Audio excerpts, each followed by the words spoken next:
Coming up, special counsel Jack Smith sits down with two key witnesses in his ongoing criminal probe.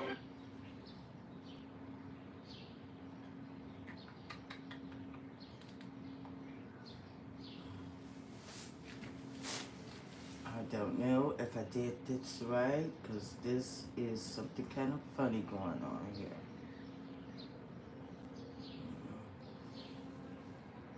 Oh wow, it is live.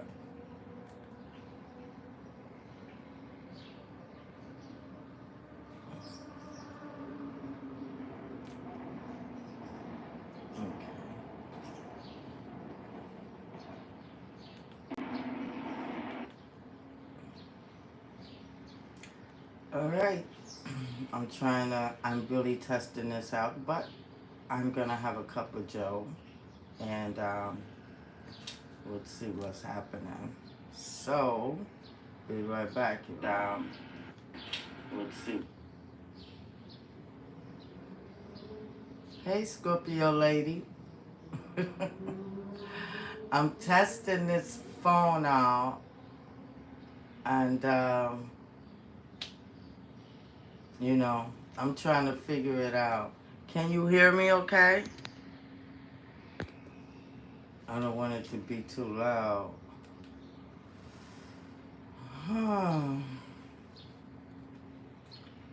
So, this is just like pop up. Let me see if I can see what's up here.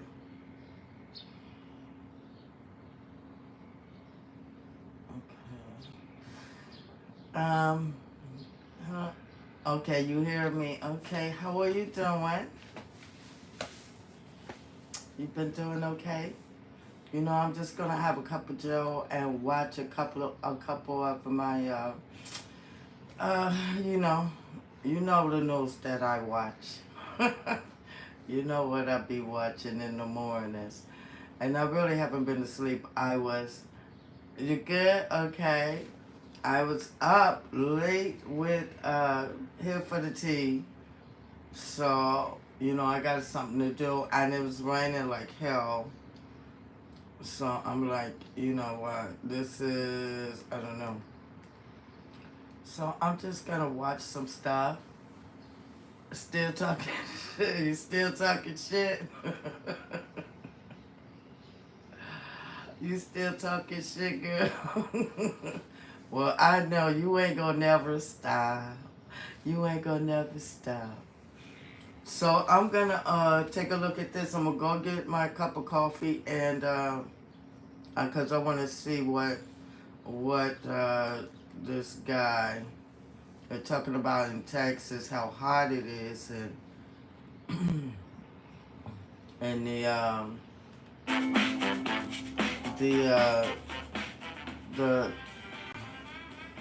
I miss you too. Hold on, I'll be right back. Let me go grab my cup of Joe. I'm gonna have a grande latte. I'm gonna make myself a grande latte. So I'll be right back. I'm gonna skip this ad. You with a heavy heart this morning. In the last 8 days in our county, we've lost 9 residents to this heat. That was the Webb County. Okay, I'm gonna stop it right there so I can. You be up early now. I'll be right back. I'm gonna pause it there because I want to hear all of this. I just gotta grab my coffee.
Okay. I'm back.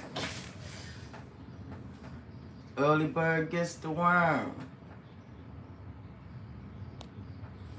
Yeah, just want to get to I'm having a grande latte right now, y'all. Oh, I love grande lattes. And I can make it myself. I don't even have to like go to Starbucks like I used to do. I spend all that money. Okay, so what I'm looking at here, oh, that's so good. Mmm.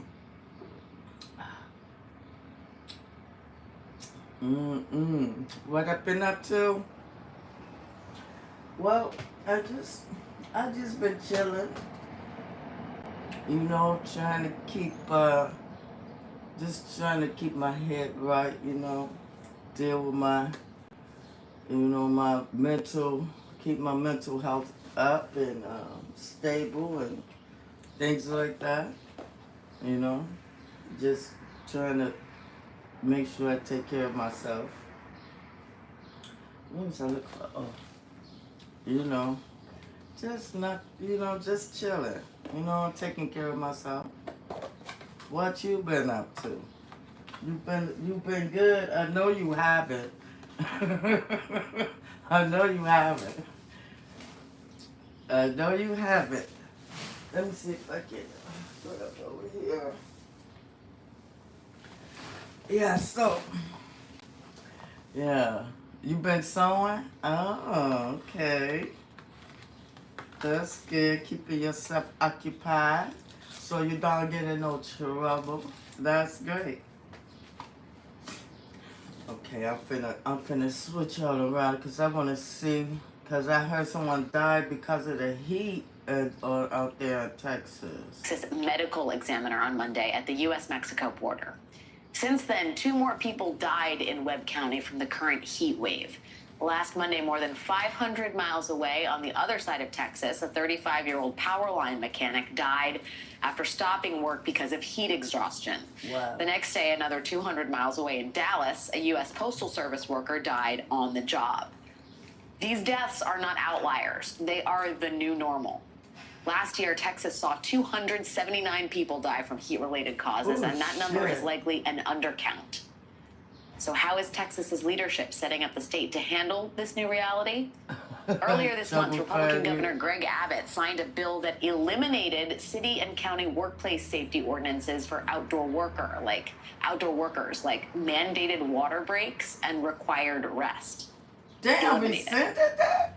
Now, tens of millions of Americans from Arizona to Florida are sweltering under this heat wave, but Texas is currently one of the hottest places on Earth, with temperatures rivaling the Sahara Desert and parts of the Persian Gulf. Yeah. Yesterday, the Texas power grid, which is the thing powering all of the air conditioners in that state, yesterday, demand on that power grid surged to its highest point ever. And for the most part, the power actually stayed on. You may remember that same power grid failed after demand surged in a winter storm about 2 years ago. At the time, Texas Governor Abbott blamed green energy for the grid's failure, despite the fact that the state ran mostly on fossil fuel power, and it was the fossil fuel part of the system that failed. Damn. So you may be wondering, how has the Texas power grid stayed on this time around? The answer is green energy, specifically solar power. The amount of solar energy generated in Texas has doubled since the start of last year, and experts credit that increase with keeping the power grid online. But when pushing a proposed tax incentive program for energy production in Texas earlier this year, Governor Abbott's big red line was that no renewable energy projects be included in it. Damn. I support That's not providing economic incentives for renewables, as it concerns especially energy and power and the power grid. Our focus is on dispatchable power to make sure that we will have the needed dispatchable power to provide reliable electricity to everybody in the state. And then they need to go until they find and find guys. They're taking up too much space. They have went crazy. They hate Biden so much to the point where they'll let their own citizens die. Like, for real? Everything he try to pass, they reject it. And then when he get the things through, then they run and take credit for it when they know they voted against it. Jesus, these motherfuckers, they have no shame. And then there is the Texas prison system, where more than 2/3 of prisons do not have air conditioning in living areas at all. Today, the Texas Tribune reports that since this latest heat wave gripped Texas, at least 9 inmates have died of heart attacks or unknown causes in prisons lacking air conditioning. Earlier this year, the Texas State House budgeted more than $500 million to install air conditioners in all Texas prisons over the next decade. But last month, the Republican-controlled state Senate rejected that proposal. Now, that may sound like a lot of money until you realize that Texas currently has a nearly $33 billion budget surplus. Wow. We are in this wild moment in which red states are at the forefront of some of the gravest impacts of climate change. And at the same time, Republican leadership in those states is so adamant about not acknowledging climate change, not being cowed by the libs. They are literally letting their citizens die. Joining us now is Texas State Representative James Tallarico, who again authored one of the many climate bills that Republicans in the legislature have stifled, as well as New York Times writer and columnist David Wallace Wells. Thank you both for being here tonight. And Representative Tallarico, let me just start with you, since we talked a lot in the wind-up to this about Texas and what's happening there. I am struck by the inherent cruelty of some of these Republican lawmakers who understand very much that their constituents are dying because of this heat and seem very, just uninterested in taking the basic measures to help them. Can you offer any insight into why the resistance in terms of, for example, putting air conditioning in Texas prisons, which get to be in the triple digits in terms of heat? Dang. Well, if you grew up in Canada like Ted Cruz, or you grew up in Maryland like our Lieutenant Governor Dan Patrick, you may think that Texas summers have always been this hot. But Texans know that our climate is changing. You know, I'm an 8th generation Texan. My family's been here since it was Mexico. And I remember on summer days just like this one, I could ride my bike all day long when I was a kid. It was hot, but it wasn't this hot. Now we are quickly approaching the point in this state when it may be too dangerous to let our kids outside to play in the summertime. The last 8 summers have been the hottest summers in recorded history. Just in the last decade, Texans have faced historic droughts, devastating wildfires, 5 500-year floods, and the deadliest winter storm in our state's history. This historic heat wave is not the first climate disaster, and it will not be the last. But in the last legislative session, Republican politicians spent all their time banning books, banning drag queens, when we can't even keep the heat on when it gets cold, and we can't keep the air on when it gets hot.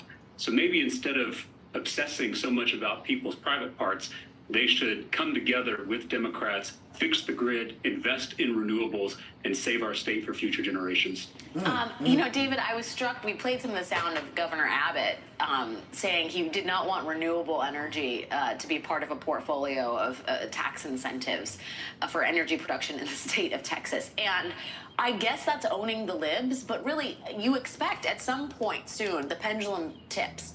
And Republicans acquiesce to the fact that climate change is here, it's very real, and this becomes a matter of survival. Are you surprised we have not gotten to that point yet?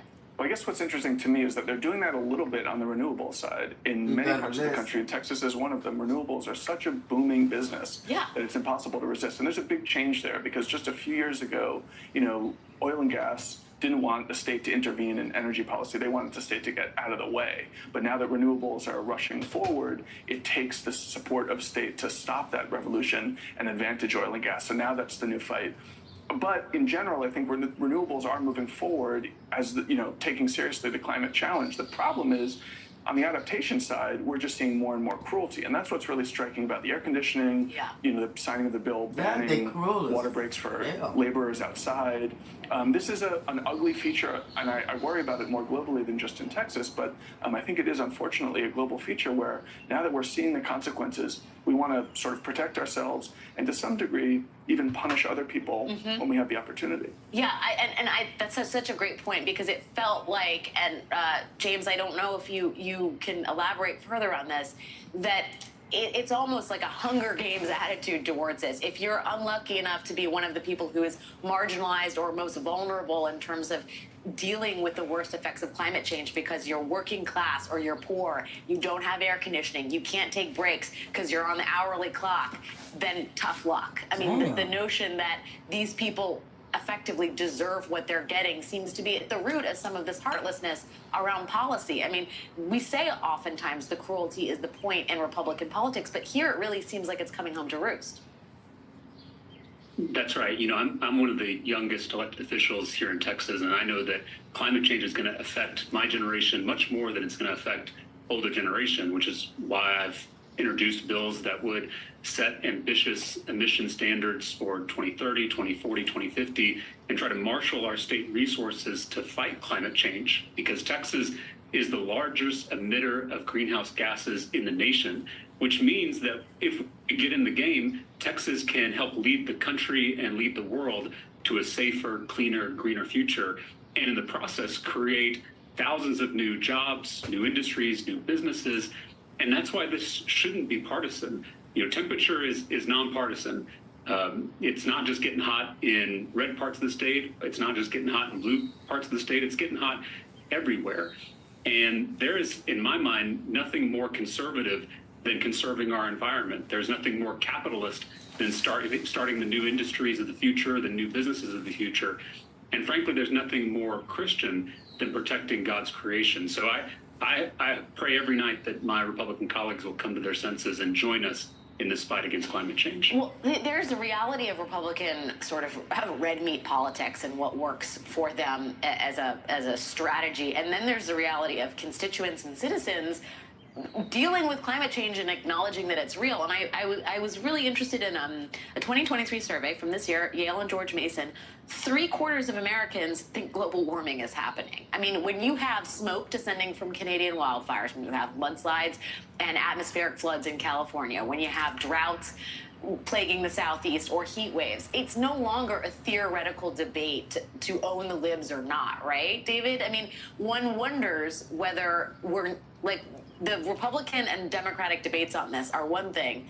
The rest of the country seems like they've sort of moved past it and they understand it's real. Well, I think in a lot of ways, the partisan dynamics have shifted favorably in the last couple of years, too. I mean, the IRA was this massive, massive bill, climate bill, signed just before the midterms, and it didn't show up in that campaign at all. Republicans were not campaigning against the IRA. They were just like, we're going to let that go. They didn't want to fight that fight. Unfortunately, you see some of these other issues cropping up now, not on renewable energy, which I think is a kind of there is some room for bipartisan consensus, but on how we're going to protect the most vulnerable. And there, unfortunately, I think the Republican Party is really failing us, but I also think collectively we're normalizing what used to be completely unprecedented extreme events.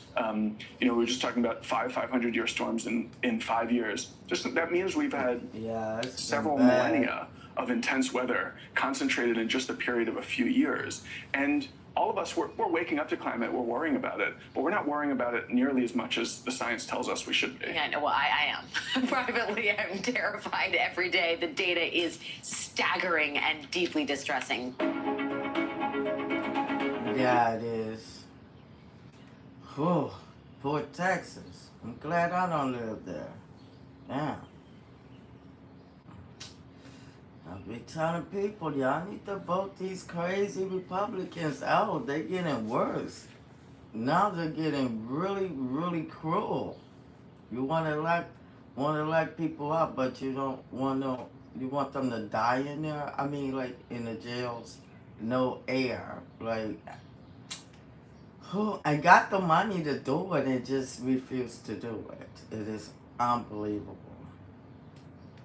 Unbelievable. I just don't understand it. Boy, I'm almost done, yo. I love this grand latte grande.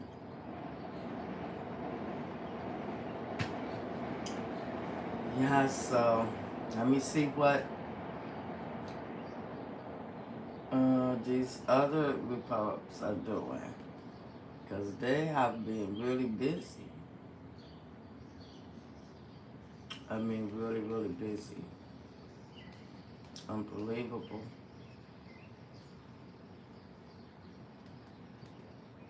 Let's see what Christie has to say. We at Schweid & Sons have plans for a big name. He's a candidate. He's running for president. State of the 2024 race, and you obviously, what sets you apart is that you were willing to go after Trump in a way that no one else in the 2024 field does. We see Asa Hutchinson and Will Hurd, they do criticize him, but not in the way that you have done. Do you believe that those who don't are making a mistake you made in 2016? Exactly. I think they're making a mistake not only that I made, but that Jeb Bush made, and Marco Rubio made, and Ted Cruz made, and John Kasich made, that we didn't go after Trump early enough. And we allowed a certain narrative to set in about Donald Trump that then became impossible for us to change or overcome. And so, look, he has been a major world figure for the last 8 years. And so we're not going to be able to knock down his numbers or shake some of his support. I've been in the race for 3 weeks, in 3 weeks. But we have, 7 months until the first people vote. You have your and cup of my joe? message will be heard by then. And I think the American people care about the truth, Caitlin, I really do. And I think the Republican Party cares about the truth. And I think they want to hear it, but no one's been saying it to them. And I'm going to say it to them over the next 7 months. We have questions about your fundraising, but on Donald Trump's fundraising, he has quietly begun diverting money that he is raising for his 2024 campaign into a political action committee that he has used, which we can see from filings, for his personal legal fees. What do you make of that? It's disgraceful. It's disgraceful. He's going to middle-class men and women in this country, and they're donating $15, $25, $50, $100 because they believe in Donald Trump and they want him to be president again. They're not giving that money so he can pay his personal legal fees. And let's remember something. He's a billionaire. He's a billionaire, self-professed billionaire. Why can't he use his own money to pay his personal legal fees and not use money coming from the public? It's disgraceful. And it's a continued grift. And look, the Trump family has been involved in grifting for quite some time. He was doing this in terms of the people who got paid out of this PAC before, whether it was Kimberly Guilfoyle or other members of the family. Jared Kushner, 6 months after he leaves the White House, gets $2 billion from the Saudi sovereign wealth fund. When Donald Trump had put him in a position to be in the Middle East, what was Jared Kushner doing in the Middle East?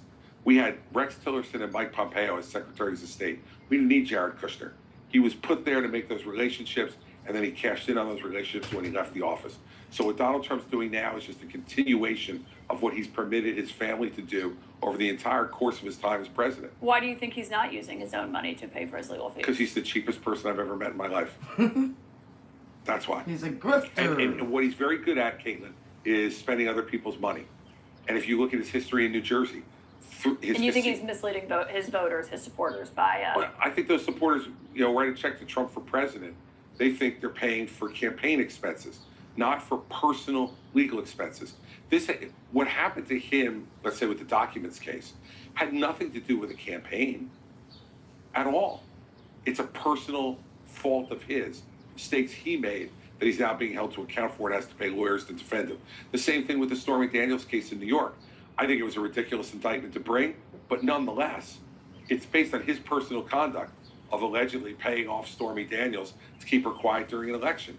These are not things that the public should be paying for, and certainly not people who are supporting him for president and giving him the money thinking it's going to be used to help forward his campaign, when in essence all he's doing is using it to pay his own legal fees so he can keep more money in his own pocket and keep running his jet and going back and forth between Bedminster and Mar-a-Lago.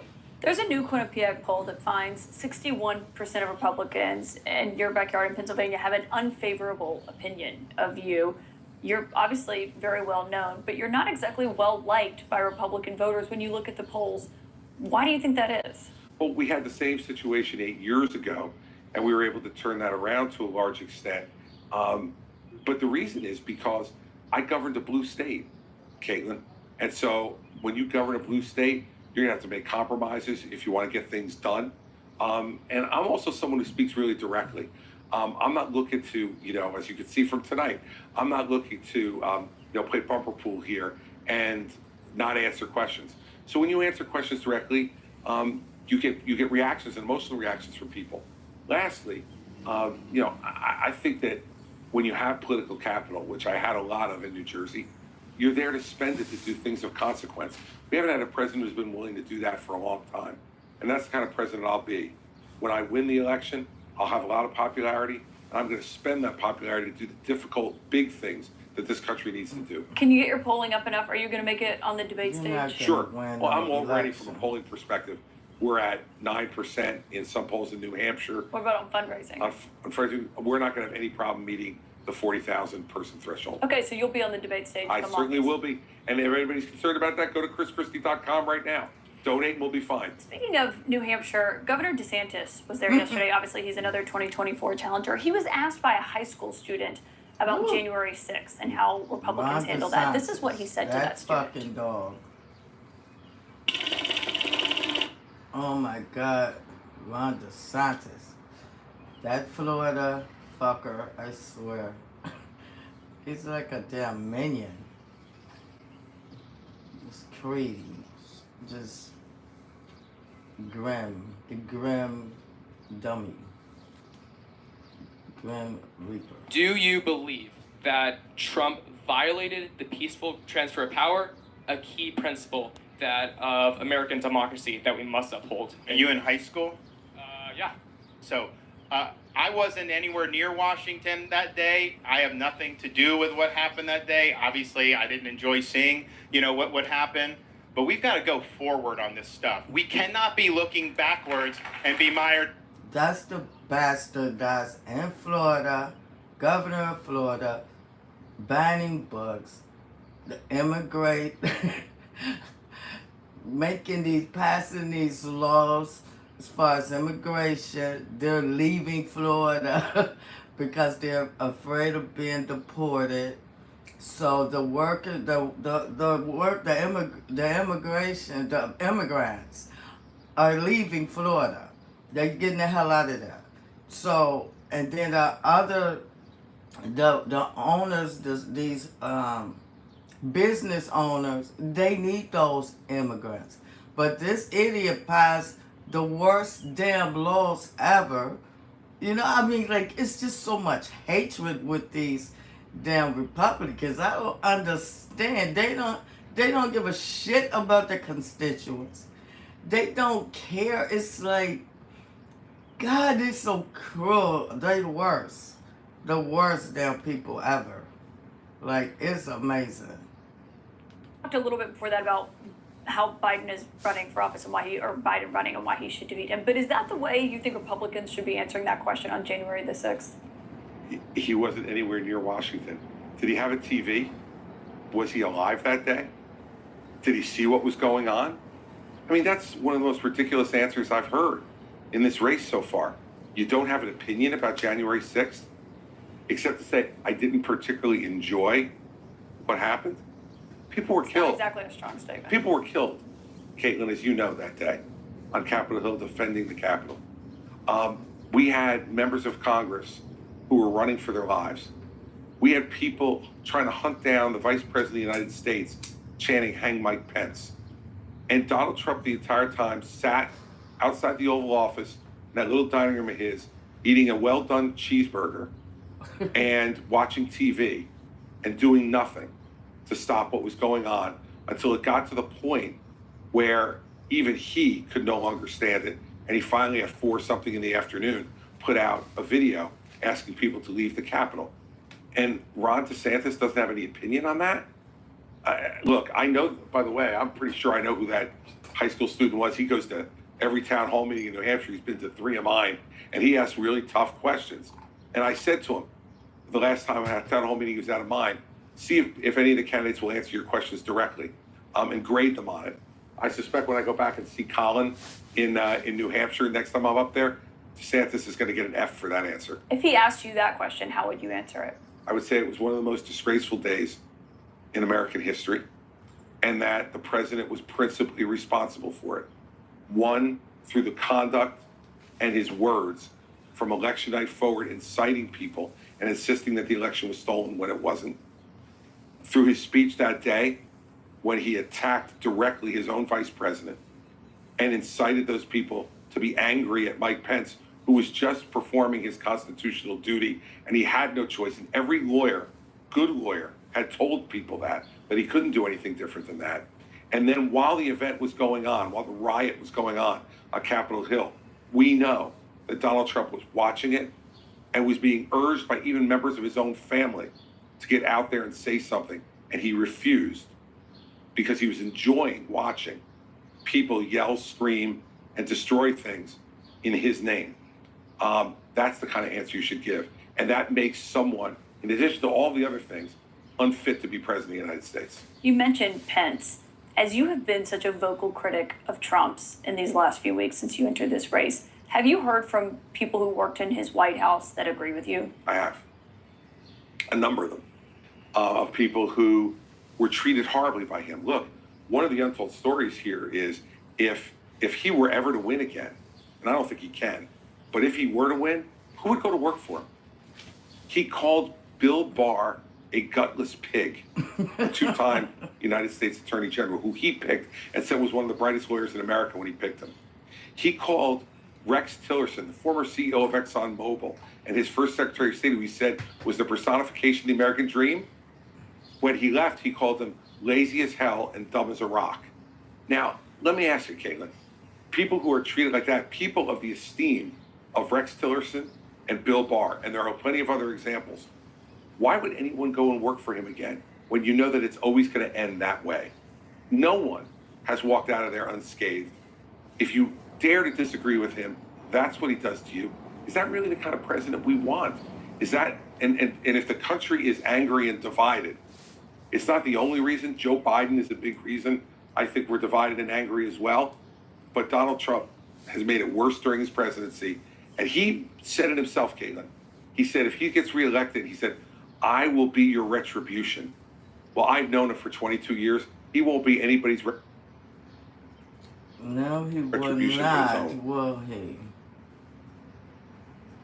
I'm thinking about some breakfast. Maybe I'll make some breakfast, I'm not sure.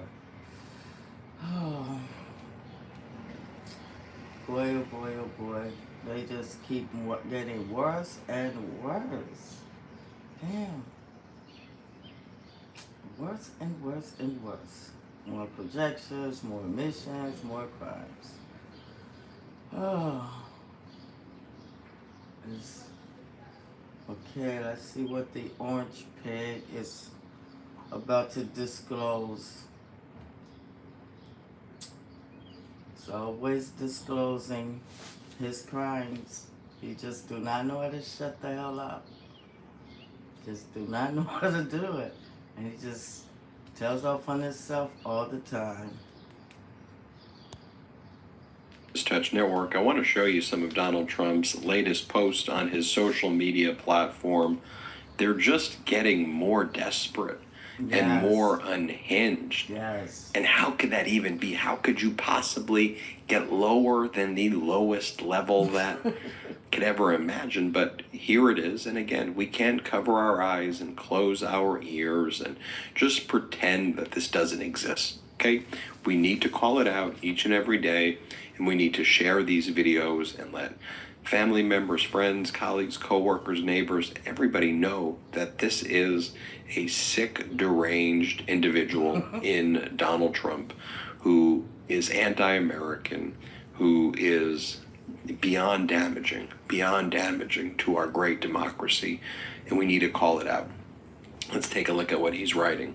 Here, Donald Trump writes, President Joe Biden and every living president except Donald Trump are direct descendants of slaveholders, Jimmy Carter, George W. Bush, Bill Clinton, and through his white mother's side, Barack Obama, Reuters.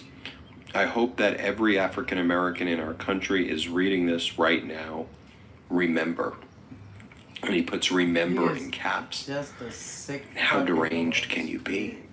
How sick and disturbed can you be? He's afraid to post messages like this. This is horrendous, horrendous stuff. Here is the next post by Donald Trump. Why did deranged Jack Smith and the DOJ FBI leak a tape to fake news CNN, phony spin and all? Will they be prosecuted for this illegal act? Pure scum! Exclamation point, referring to Jack Smith and the Department of Justice and FBI as pure scum. Again, lying and making up a conspiracy theory that Jack Smith and the DOJ and FBI leaked this audio to CNN. I mean, by the way, the most likely candidate for who would have leaked this is Donald Trump. Donald Trump and his lawyers just got the discovery from Special Counsel Jack Smith at the end of last week. There's really no reason why Special Counsel Jack Smith would even need to leak this. The transcript of what went down in July of 2021 when Trump showed classified records to essentially strangers at Bedminster who were ghostwriting the autobiography for Mark Meadows. That transcript is in Special Counsel Jack Smith's indictment. There's really no reason that he would need to spread the audio recording, and it's always projection with Donald Trump. So the moment he's accusing Special Counsel Jack Smith, the DOJ, and FBI of leaking it, pretty much tells you that it was Donald Trump or someone on his team that leaked it. By the way, the person who recorded this audio recording is Margot Martin, Donald Trump's aide. It was Donald Trump's person who recorded it, not surreptitiously. So it was Donald Trump's team that recorded this in the first place. And then ever since it played on CNN, Donald Trump and the right-wing talking point is, oh, this shows prosecutorial misconduct and the case should be dismissed now because this was leaked to CNN. It just goes to show you that's Donald Trump's modus operandi. That's his MO right there. Do something like that and then accuse the other side. It's Trump 101. So anyway. Here's the next post. Oh, this is an ad on Trump's social media platform. It says, breaking news just released.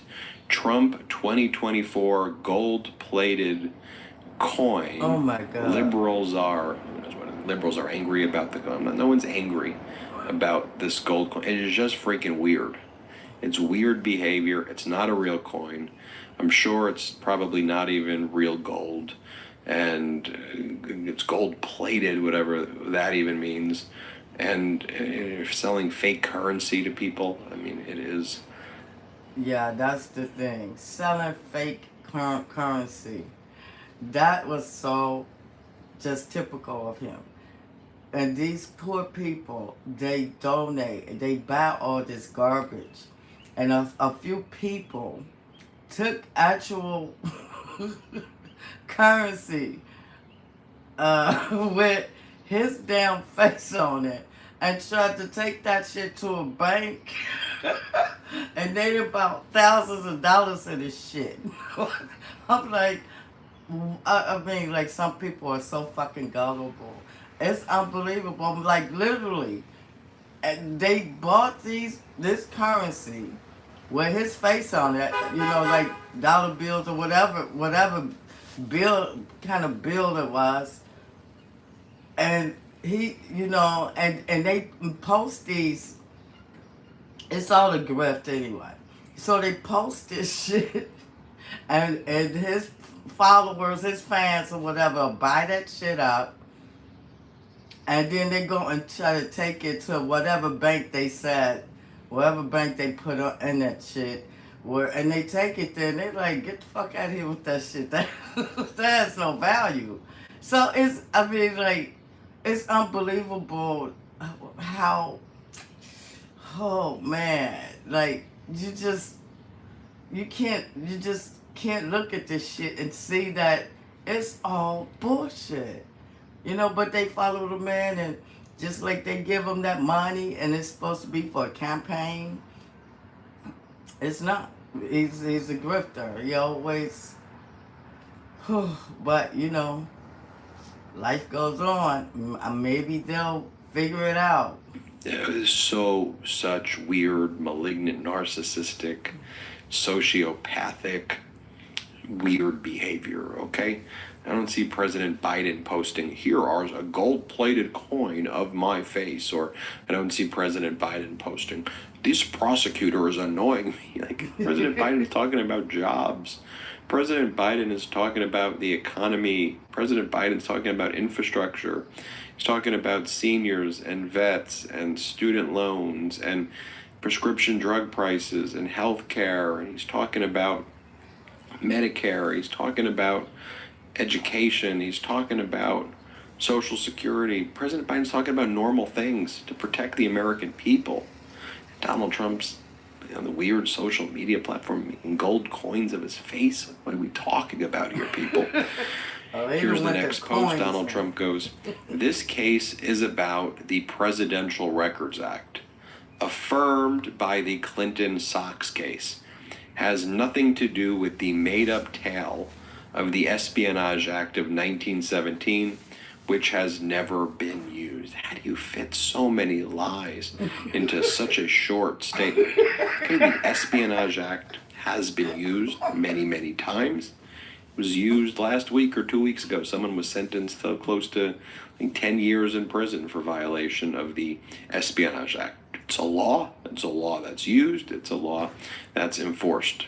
Okay, the next one. This case is about the Presidential Records Act.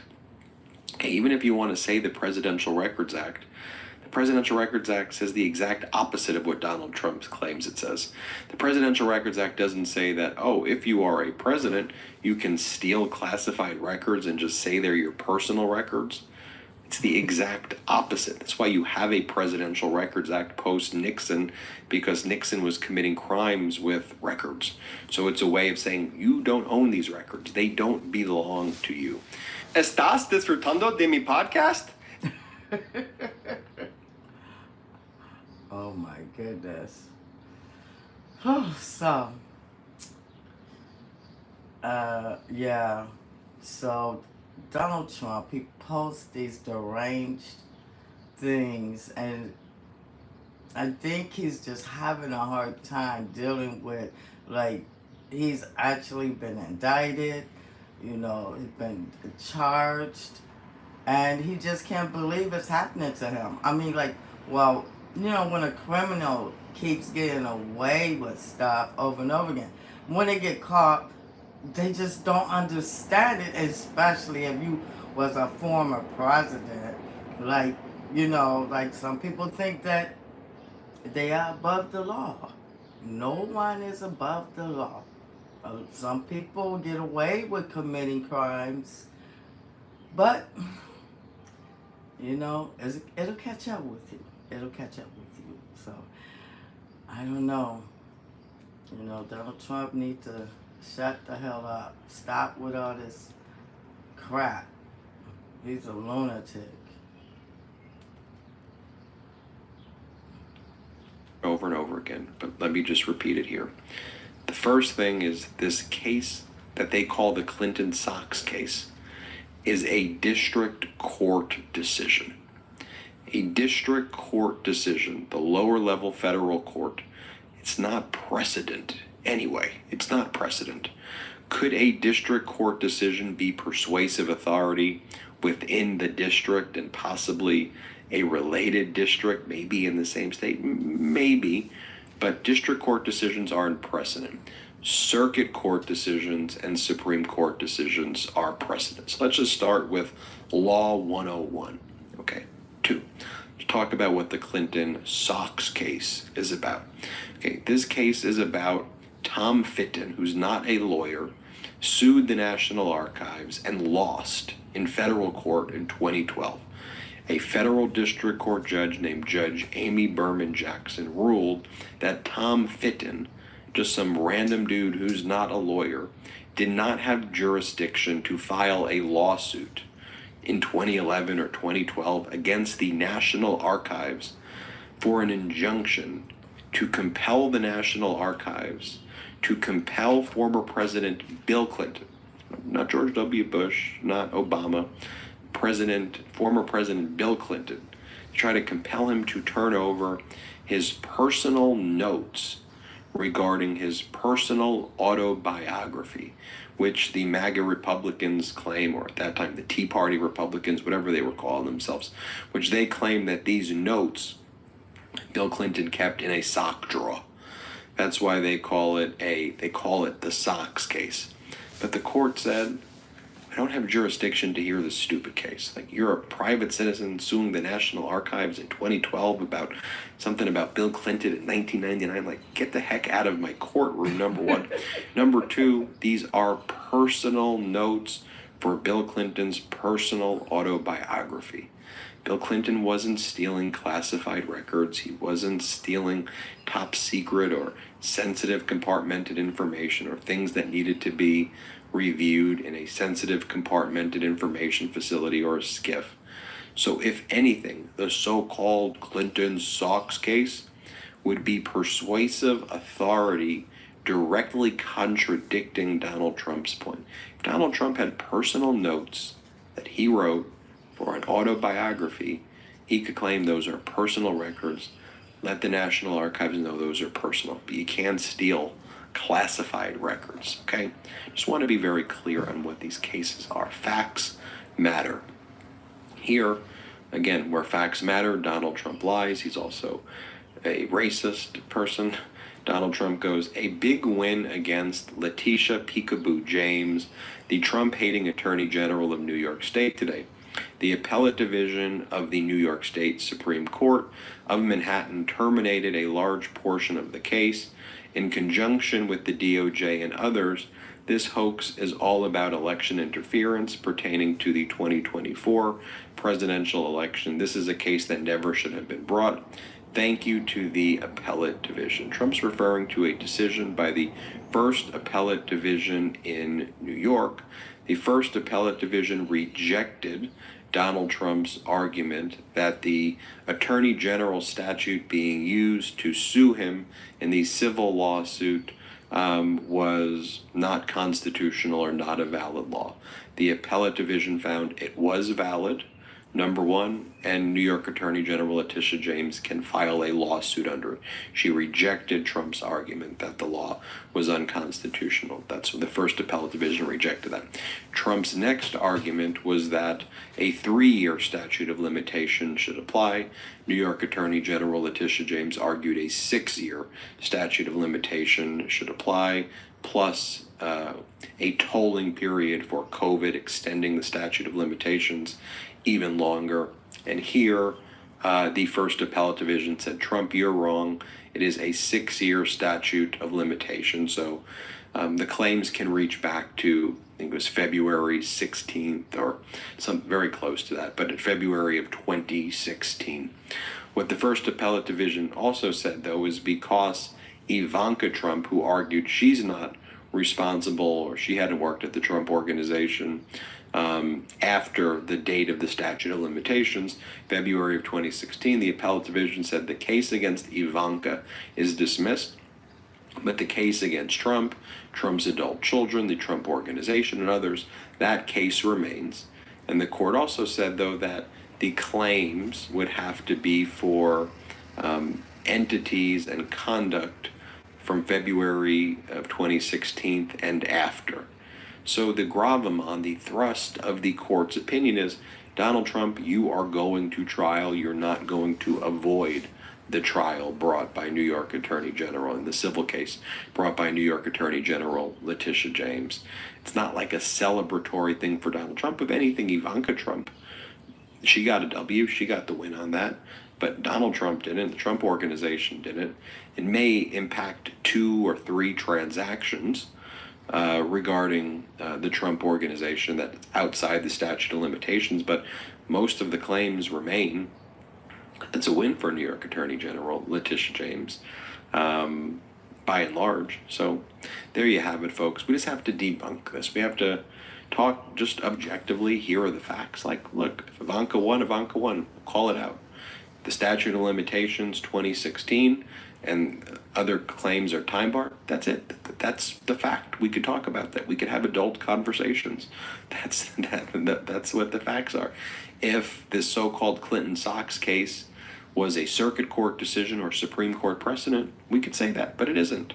It's a district court decision that says the exact opposite of what Donald Trump claims it says, and it's not even persuasive authority for anything, and if it was, it's authority against Donald Trump. Those are just the facts. We stick to the facts here at the Midas Touch Network, right? It's simple. Facts matter, evidence matters, and that's what we're about here. We appreciate you. Okay. Well, folks, I think I'm gonna make me some breakfast, because I got to go out there and it looks like that stuff, that smoky smoke all the way from Canada is still in the air. So maybe I'll bring you guys back. So I'm gonna end this broadcast and I'll kick it with y'all in a few. Thanks for coming through. Thanks for hitting that like button for me. You know, I'll be back, I'm sure. So now I gotta figure out, I got a new phone, y'all. I don't know what I'm doing.